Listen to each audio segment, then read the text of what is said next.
প্রিয় শিক্ষার্থীরা, welcome to backbone school. কেমন আছো তোমরা সবাই? আশা করি তোমরা সবাই অনেক ভালো আছো এবং সুস্থ আছো। আজকের ক্লাসের মধ্যে আমরা যে টপিকগুলো নিয়ে পড়বো তার প্রথমটা হচ্ছে ডেটা সিকিউরিটি এবং সেকেন্ড টপিকটা হচ্ছে এখানে ডেটা এনক্রিপশন। এই দুটোই হচ্ছে আজকের ক্লাসের আমাদের মেইন টপিক। চলে আসি একদম প্রথম টপিকের মধ্যে, ডেটা সিকিউরিটি। এটা দ্বারা আসলে কী বোঝানো হচ্ছে? কোনো অনির্দিষ্ট বা আনঅথরাইজড ব্যক্তি যাতে করে আমার ডাটা অ্যাক্সেস করতে না পারে, আমরা যে ডাটা নিয়ে কাজ করছি যাতে সে এই ডাটাটা অ্যাক্সেস করতে না পারে কোনো আনঅথরাইজড ব্যক্তি, সেই ব্যবস্থাকে বলা হচ্ছে এখানে ডেটা সিকিউরিটি। ডেটাবেস অ্যাডমিনিস্ট্রেটর ডেটার সার্বিক যে নিরাপত্তা সেটাকে তিনি হচ্ছে কী করে থাকেন, বিধান করে থাকেন। যখন ডেটাবেস নিয়ে কাজ করা হচ্ছে তখন কিন্তু অফিসের বিভিন্ন গুরুত্বপূর্ণ তথ্য বা ডেটা নিয়ে কাজ করা হচ্ছে। যদি যে কেউ ব্যক্তি এটা অ্যাক্সেস করতে পারেন তখন কিন্তু সেটা প্রতিষ্ঠানের জন্য অনেক ক্ষতি হতে পারে। এই কারণে ডেটা নিরাপত্তা বিধানের জন্য আমরা যেই প্রক্রিয়াকে আমরা সংগ্রহ করে থাকি, যে প্রক্রিয়া হচ্ছে আমরা ইউজ করে থাকি, তাকে বলতে পারি আমরা ডেটা সিকিউরিটি। ডেটাকে এক কম্পিউটার হতে অন্য কম্পিউটারে ট্রান্সমিট করার সময় অথবা নিয়ে যাওয়ার টাইমে গিয়ে ডেটার সিকিউরিটি নিশ্চিত করার জন্য প্রয়োজনীয় ব্যবস্থাগুলো হচ্ছে নিম্নরূপ। কোন কোন ব্যবস্থা আমরা ফলো করে এক কম্পিউটার থেকে অন্য কম্পিউটারে নির্দ্বিধায় বা কোনো নিরাপত্তা সহ হচ্ছে আমরা কী করতে পারি, আমরা ট্রান্সমিট করতে পারি। প্রথমটা হচ্ছে ডেটাকে এনক্রিপ্ট করে এরপরে হচ্ছে ট্রান্সমিট করতে হবে।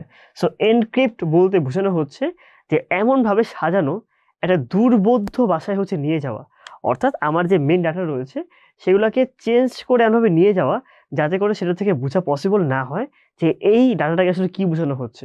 যখন তোমরা কোনো একটা ওয়েবসাইটে যাবা, ওয়েবসাইটে যাওয়ার পর দেখবা যে মেন ওয়েবসাইটের পরে অনেকগুলো এমন কিছু ওয়ার্ড দেওয়া থাকে যেটা থেকে আসলে বোঝা পসিবলই না যে উপরে আমাদের মেন যে ওয়েবসাইটের লেখা সেটা কী বোঝানো হচ্ছে।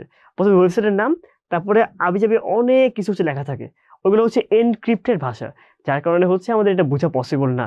ওই এনক্রিপ্ট ভাষাকে বোঝার জন্য আমাদের এটা কী দরকার হয়, ওই কীটা আমাদের জানা নাই, যার কারণে গিয়ে কিন্তু হচ্ছে আমরা কী করতে পারি না, ওটার ভাষা আমাদের জন্য বোঝা পসিবল না।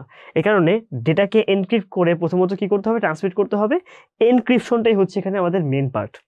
এরপর প্রাপক এনক্রিপ্ট করা ডেটাকে ডিক্রিপ্ট করার জন্য, অর্থাৎ আমার যেখানে এনক্রিপ্ট করা আছে বোঝা পসিবল না, ওটাকে আবার নিজের ভাষায় রূপান্তর করার জন্য কি করতে হয়, ডিক্রিপ্ট করতে হয়।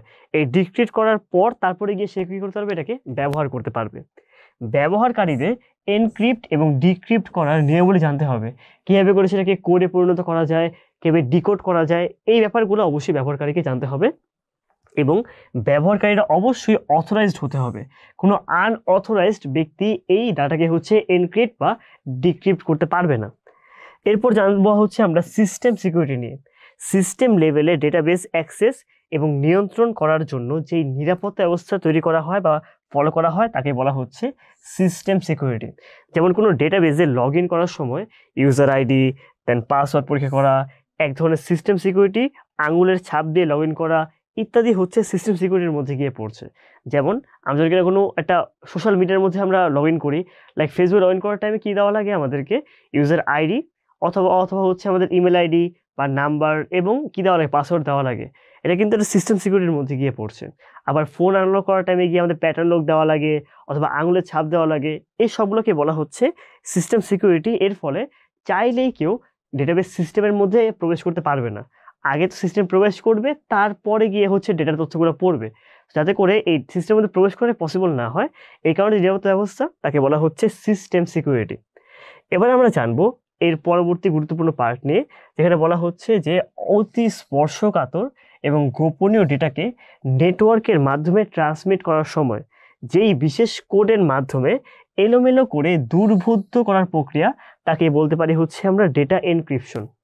এই যে আমরা বললাম যে ডেটা এনক্রিপ্ট করতে হয়, তো ডেটা এনক্রিপশন বলতে বোঝানো হচ্ছে যে আমার গোপনীয় এবং অতি স্পর্শকাতর তথ্যকে ট্রান্সমিট করার টাইমে এটা বিশেষ কোডের মাধ্যমে এমনভাবে সাজিয়ে দেওয়া, মানে অগোছালো করে দেওয়া যে এটা অন্য কারো পক্ষে বোঝা পসিবল না। প্লেন টেক্সট এনক্রিপ্ট করার পূর্বের যে অরিজিনাল মেসেজ তাকে আমরা কি বলতে পারি, প্লেন টেক্সট বলতে পারি। এবং এই প্লেন টেক্সটকে যখন কিনা আমরা হচ্ছে অরিজিনাল মেসেজকে এনক্রিপ্ট করব, তখন নতুন করে যেই মেসেজ পাওয়া যাবে তাকে বলতে পারি হচ্ছে আমরা সাইফার টেক্সট। উল্লেখ্য, সাইফার টেক্সট মানুষের পাঠযোগ্য না, কারণ এটাকে এমন সাজানো হয় যার ফলে মানুষ এটা খুব ইজিলি চাইলে এটাকে বুঝতে পারবে না।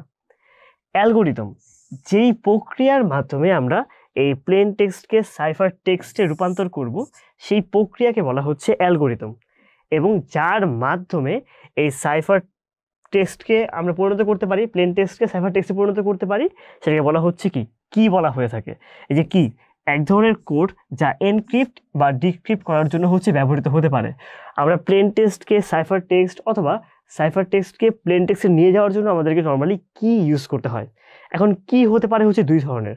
প্রথমটা হচ্ছে গোপন কি এনক্রিপশন অর প্রাইভেট কি এনক্রিপশন অথবা সিমেট্রিক এনক্রিপশন। এর দ্বারা বোঝানো হচ্ছে যে এই ধরনের এনক্রিপশনে একটাই কি এনক্রিপশন এবং ডিক্রিপশন দুইটার মধ্যে ব্যবহার করা হয়। অর্থাৎ এটাকে এনক্রিপ্ট করার টাইমে এবং ডিক্রিপ্ট করার টাইমে দুই দিকে হচ্ছে আমরা সেম টাইপের কিকে হচ্ছে ইউজ করতে পারি। দুই নাম্বারটা হচ্ছে পাবলিক কি এনক্রিপশন, পাবলিক কি এনক্রিপশন অথবা অ্যাসিমেট্রিক এনক্রিপশন। এর দ্বারা বোঝানো হচ্ছে যে এই ধরনের এনক্রিপশনে সিমেট্রিক এনক্রিপশনের চেয়ে অনেক বেশি নিরাপদ। যদি মনে হতে পারে প্রাইভেটটা হচ্ছে আমাদের বেশি নিরাপদ আর পাবলিকটা কম নিরাপদ, এটা হচ্ছে নাম শুনে মনে হতে পারে, কিন্তু ইন রিয়েল উল্টাটা, প্রাইভেটের থেকে পাবলিকটা হচ্ছে বেশি নিরাপদ। কেন? কারণ এই ধরনের এনক্রিপশনে ভিন্ন ভিন্ন কি ইউজ করে এনক্রিপশন এবং ডিক্রিপশন করা হয়ে থাকে। অর্থাৎ এনক্রিপশনের টাইমে গিয়ে হচ্ছে এক ধরনের কি এবং ডিক্রিপশনের টাইমে গিয়ে হচ্ছে আরেক ধরনের কি। তো যদি কেউ জানে কীভাবে করে হচ্ছে এনক্রিপ্ট করতে হয়, সে চাইলেই ওই কি দিয়ে ডিক্রিপ্ট করতে পারবে না। শুধুমাত্র যে এই পার্ট মানে এই হচ্ছে তথ্যটা ইউজ করবে, শুধু তার কাছে হচ্ছে ডিক্রিপশনের কিটা থাকবে এবং যে ব্যক্তি পাঠাবে তার কাছে এনক্রিপশনের কি থাকবে। তার ফলে এখানের মধ্যে মাঝখানে যদি একটা কি যদি চুরি হয়ে যায়, তাইলেই কিন্তু হচ্ছে এখানের মধ্যে আমাদের সিকিউরিটি একদম ভঙ্গ হয়ে যাবে, এরকম না। এক্ষেত্রে ভিন্ন ভিন্ন হচ্ছে আমাদের কিকে ইউজ করতে হচ্ছে। তারপরে এখানে বলা হচ্ছে ডেটা এনক্রিপ্ট করার জন্য অনেকগুলো পদ্ধতি আছে, যেমন সিজার কোড পদ্ধতি অথবা data encryption standard, international data encryption algorithm ইত্যাদি। তোমাদের এগুলো সম্পর্কে তেমন আইডিয়া নেওয়া দরকার নেই, জাস্ট নামগুলি জানতে হবে যে আমাদের ডেটা এনক্রিপ্ট করার জন্য মেনলি আমরা এই পদ্ধতিগুলো ইউজ করতে পারি। ডেটা সিজার কোড, দেন হচ্ছে data encryption standard, international data encryption algorithm ইত্যাদি। তোমাদের পরীক্ষায় আসতে পারে সিজার কোডের কাজ কি। সিজার কোডের কাজ হচ্ছে কোডকে এনক্রিপ্ট করা। এটা কিন্তু কোনো প্রোগ্রাম তৈরি বা HTML কোডিংয়ের জন্য ইউজ করা হয় না, এটাকে ইউজ করা হয়ে থাকে হচ্ছে আমাদের কিসের জন্য? ডেটা এনক্রিপ্ট করার জন্য। এবার আমরা এই টপিক থেকে কিছু গুরুত্বপূর্ণ তথ্যাবলী দেখে নিই। প্রথমে বলা হচ্ছে অনির্দিষ্ট বা আনঅথরাইজড ব্যক্তির হাত থেকে গোপনীয়তা রক্ষা করাকে বলা হচ্ছে ডেটা সিকিউরিটি। ডেটাবেস সিস্টেম লেভেলে ডেটা অ্যাক্সেস এবং ব্যবহার করার জন্য নিরাপত্তা ব্যবস্থা, তাকে বলতে পারি আমরা সিস্টেম সিকিউরিটি। এনক্রিপশনের মূল লক্ষ্যই হচ্ছে নির্দিষ্ট ব্যক্তি নেটওয়ার্কের মাধ্যমেই হোক আর সরাসরি হোক, যেভাবে হোক না কেন, উৎস থেকে হচ্ছে ডেটার কপি নিয়ে তারা যাতে এটি পাঠ করতে না পারে। তাদেরকে অবশ্যই কী করতে হবে? এটাকে আগে ডিক্রিপ্ট করতে হবে, তারপরে গিয়ে হচ্ছে তারা এটা পাঠ করতে পারবে। কপি করে নিয়ে গেলেই তারা হচ্ছে এটাকে ইউজ করতে পারবে না। ডেটা সিকিউরিটির মধ্যে অন্তর্ভুক্ত হচ্ছে অনুমোদন ব্যতীত ডেটাকে ব্যবহার না করা, দেন সিস্টেম হচ্ছে রিসোর্স ব্যবহার নিয়ন্ত্রণ করা, ইউজারদের নাম ও পাসওয়ার্ড পরীক্ষা করা, এগুলোই ডেটা সিকিউরিটির মধ্যে অন্তর্ভুক্ত। এনক্রিপ্টেড ডেটাবেস ওপেন করতে হলে অবশ্যই সঠিক পাসওয়ার্ড মনে রাখতে হবে বা কি জানতে হবে। পাসওয়ার্ড হারিয়ে গেলে ডেটাবেস কিন্তু ওপেন করা যাবে না।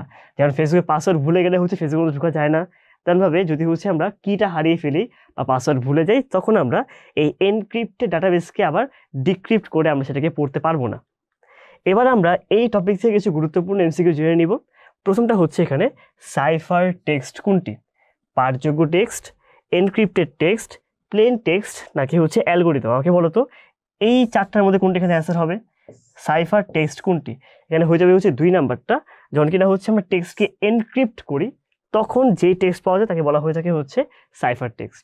অ্যান্ড নেক্সট এখানে বলা হচ্ছে কোনটি বেশি নিরাপদ? প্রাইভেট কি এনক্রিপশন, পাবলিক কি এনক্রিপশন, সিমেট্রিক কি এনক্রিপশন নাকি গোপন কি এনক্রিপশন? আমাকে বলো তো এই চারটার মধ্যে কোনটা অ্যান্সার হবে? এখানে অ্যান্সার হয়ে যাবে হচ্ছে পাবলিক কি এনক্রিপশন, কারণ এখানের মধ্যে এনক্রিপ্ট করার জন্য এবং ডিক্রিপ্ট করার জন্য ভিন্ন ভিন্ন টাইপের কি করা হচ্ছে, আমাদের এখানে কি ইউজ করা হচ্ছে। তাহলে আজকের জন্য এতটুকুই। তোমরা এই টপিকগুলো খুব ভালো মতো পড়বা, যাতে করে তোমাদের এখান থেকে কোশ্চেন আসলে তুমি খুব সহজে অ্যান্সার করতে পারো। আজকের জন্য এতটুকুই, দেখা হচ্ছে পরবর্তী ভিডিওতে। ধন্যবাদ সবাইকে।